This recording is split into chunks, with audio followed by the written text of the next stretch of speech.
Hello everyone, নমস্কার সবাইকে নতুন একটি ব্লগে অনেক বেশি স্বাগত জানাই। কেমন আছো সবাই? আমি ভালো আছি।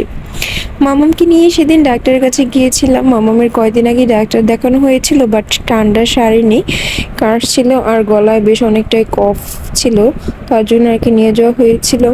আর বেশ অনেক ভিড় ছিল, তাই অনেকক্ষণ ওয়েট করতে হয়েছিল। আর এখানে একটা লোক তার বাচ্চাকে আর কি, মেয়ে বাচ্চা মেবি, তাকে আর কি ফিটারে দুধ খাওয়াচ্ছিল। সিনটা খুব ভালো ছিল, তাই একটি ক্লিপ নিয়ে নিলাম। আর এখানে মামাম কান্না করছিল, আমি একটু ওয়াশরুমে গিয়েছিলাম তাই। তারপরে সেখান থেকে বের হয়ে আমরা একটা শোরুমে ঢুকেছিলাম, আর মামাম তো সেখানে ঢুকে একদম এই পাশ থেকে বের হচ্ছিল, ওই পাশ থেকে ঢুকছিল, কি একটা অবস্থা শুরু করছিল, খালি দৌড়াদৌড়ি ছোটাছুটি করছিল। এখানে আমি আর মনির পাপা দেখতেছিলাম, কিছু জিনিস নেওয়ার ছিল সেটাই। এখানে সব ধরনের মানুষ, মানে সব বয়সী মানুষের আর কি বেশ ভালো ভালো কালেকশন ছিল।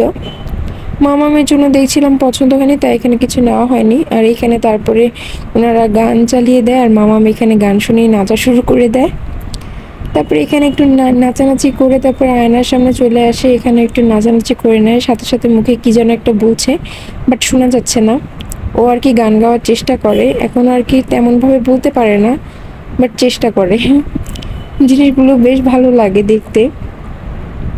তারপরে এই তো আমার আর কি হাতে কেবল একটা ব্যাগ হয়েছে।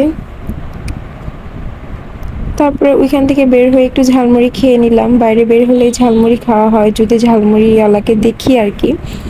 কেন জানি না আমার খেতে বেশ ভালো লাগে বাইরের খাবারের ভিতরে, এটাই মানে ঝালমুড়িটা আমার কাছে ভালো লাগে, তাই না খেয়ে আর কি পারি না।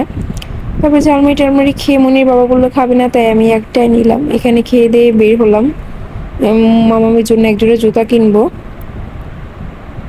দুই পায়ে যে দুই রকম জুতা পরেছে, আর মামাম যেটা হাত দিয়ে দেখাচ্ছিল সেটাই আমার নিয়েছি আর কি, সেটাই পছন্দ হয়েছে। তারপরে ওই এখান থেকে বের হয়ে একটু কাপড়ের দোকানে আসলাম, এখান থেকে আমি দুইটা ব্লাউজ পিস নিয়েছি, বেশ সুন্দর, কবে বানাতে দিব জানি না।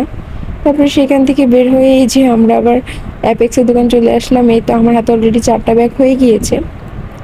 মনির বাবা 2 জোড়া জুতা নেয় এখান থেকে, আর তারপরে তো আমার হাতে 6টা ব্যাগ হয়ে যায়। আর ওইখানে মনির পাপা মনিকে রাখে, আর বাইরে বৃষ্টি ছিল, গুড়ি গুড়ি বৃষ্টি ছিল। আর মেয়ে তো ঠান্ডা লেগেছে, এর জন্য আর কি তাড়াতাড়ি আমরা বাসায় চলে যাচ্ছি, এখনো ওই 9টার মতো বাজে। মেয়ে তো গেটে দাঁড়িয়ে অপেক্ষা করছি, এতগুলো ব্যাগ নিয়ে কিভাবে যে উঠবো উপরে সেটাই ভাবছিলাম।